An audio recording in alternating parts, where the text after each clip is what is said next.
Lisa here, and I want to share another strategy on how to increase your productivity.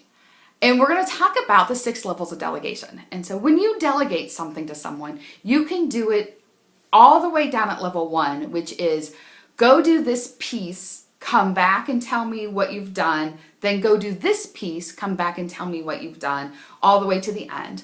All the way out to the other end of the continuum of here's the vision, go do it, and let me know, or don't even let me know that it's done. I trust that you have it handled. And I'm going to give you a specific story here about those levels of delegation, because your goal is to delegate at the highest level possible without mistakes. And so I'm the president of NABO Cleveland, and one of the board members recently came to me and said, I would love to bring in this speaker and do this big event.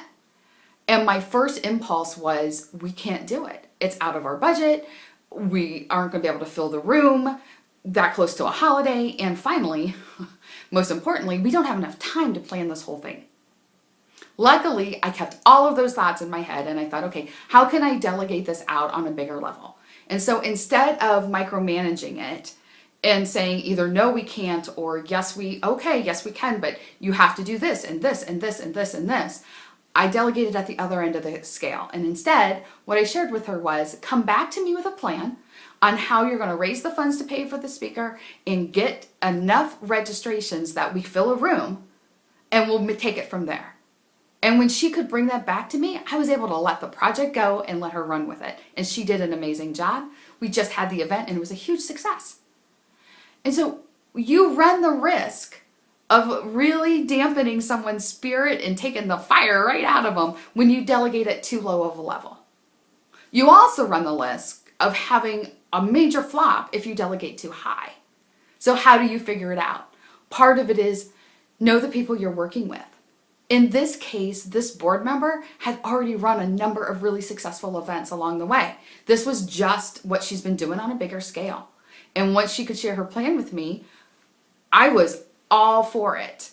And I knew, okay, she can be delegated to at a much higher level than someone who is brand new in the position or had no experience on how to do this.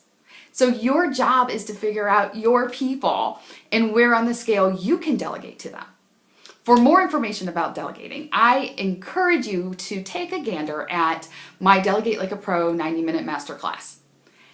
Lots of ideas in there. Who to delegate to, how to delegate, where we're at on the 6 levels of delegation, the 9 steps of delegation. There's so much stuff jammed into that 90-minute masterclass. So I invite you to take a look at that. I'm Lisa Crilley Mallis, your time management expert, knowing that you are going to have a productive, rewarding, and fun day.